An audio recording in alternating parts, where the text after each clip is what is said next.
Many of us learn about the terrible events of the Holocaust, but facts alone are not enough. It's so important to hear survivors' stories because they too speak for the millions of people who weren't permitted to tell theirs. Ivor Pearl is 82 and a survivor. In October 2014, I had the honour of meeting him and hearing about his life. He was born into a large family in Mokó, Hungary. Anti-Semitism affected Jewish people there for generations. It was like an ongoing thing, and it was part of life. I mean, I had to go to school. I had to practically walk the gauntlet, running the gauntlet. I mean, the last thing you did is go back home and tell your parents. And the police were the one who were causing all the problems. The country was invaded in 1944, and they were forced to leave their home. Moved from ghetto to train and train to camp, the family were pushed apart. You know what it depended, our life depended on? Instant decisions like that, choosing which way to go. I went to one of the groups, my brother went to another group, and my father went to a third group. And I've never seen my father since. Ivor experienced the terrible conditions of Auschwitz and Dachau. Out of my family, I told you there were 9 of us, 9 children, and two of my mother and father. There's only me and my brother survived. He saved me from the jaws of death, literally 3 times, definitely. Trapped in the children's barracks where he sheltered from an air raid siren, Ivor was rescued by his brother Alec.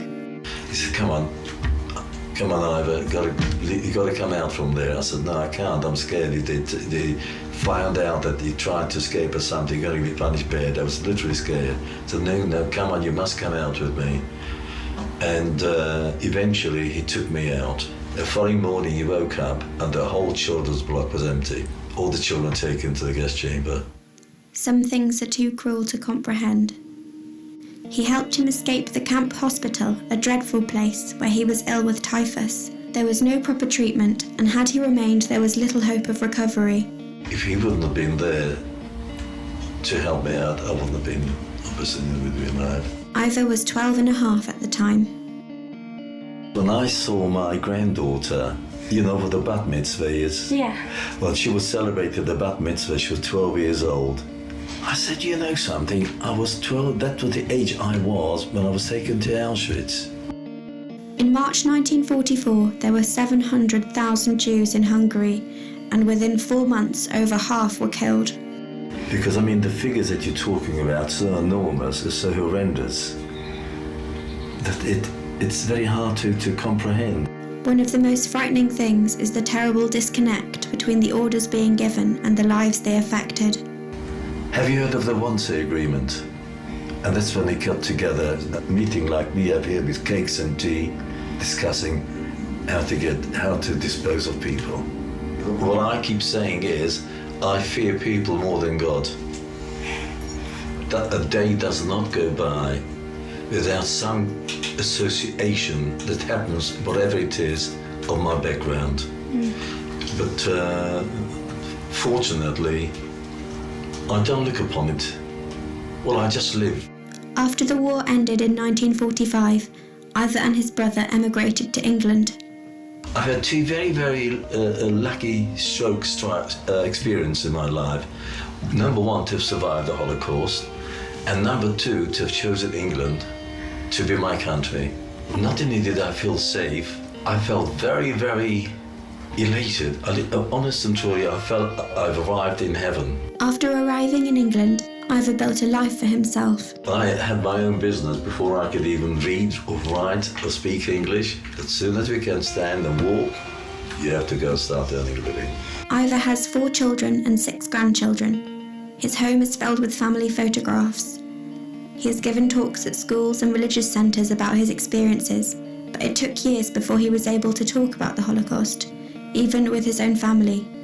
My wife saying to me that, you know, Ivor, why don't you do something? I managed to get a computer. She said, sit down and sort of tell your story to your children, because I never spoke about it to my children. He documented his story for them, and it has now reached many other people and touched their lives.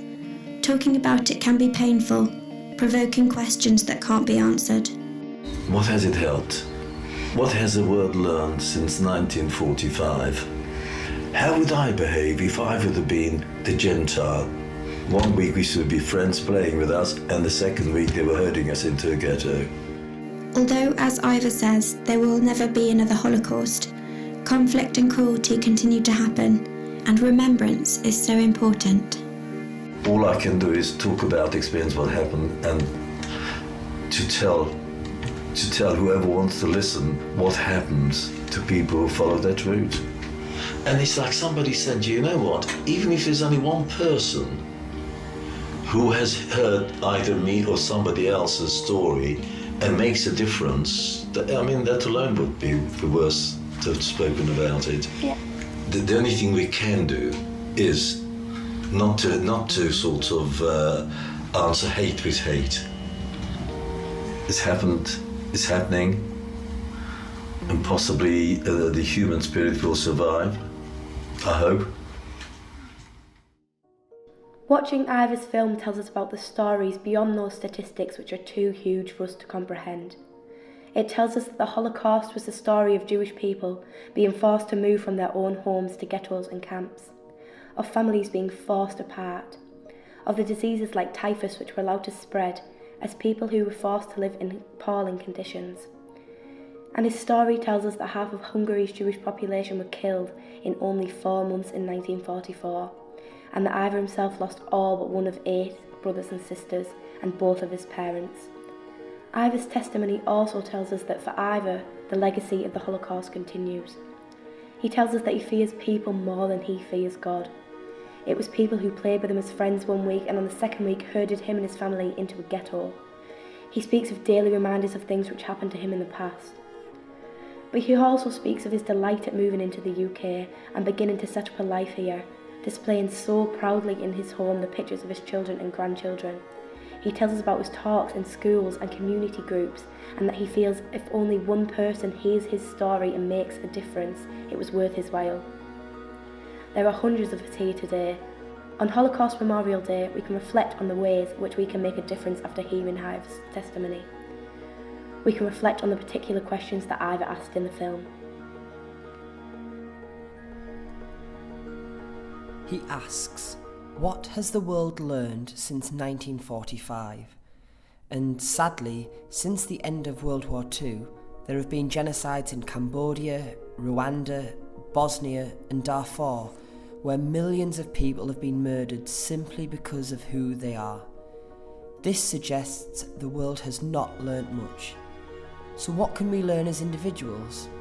Ivor asks us to reflect on our own actions too. Ivor asked, how would I have behaved if I had been the Gentile, the person who isn't Jewish? We can also ask ourselves, what would I have done if I had seen my neighbours forced out of their homes and onto trains or into ghettos simply for who they were? Would I have stood by, or would I have spoken out?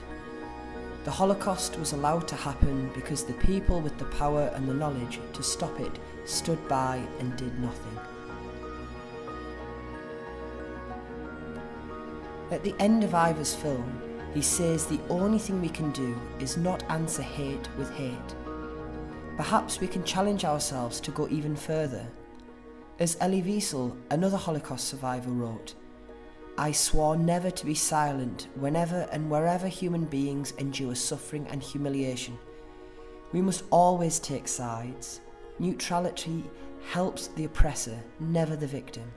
Silence encourages the tormentor, never the tormented.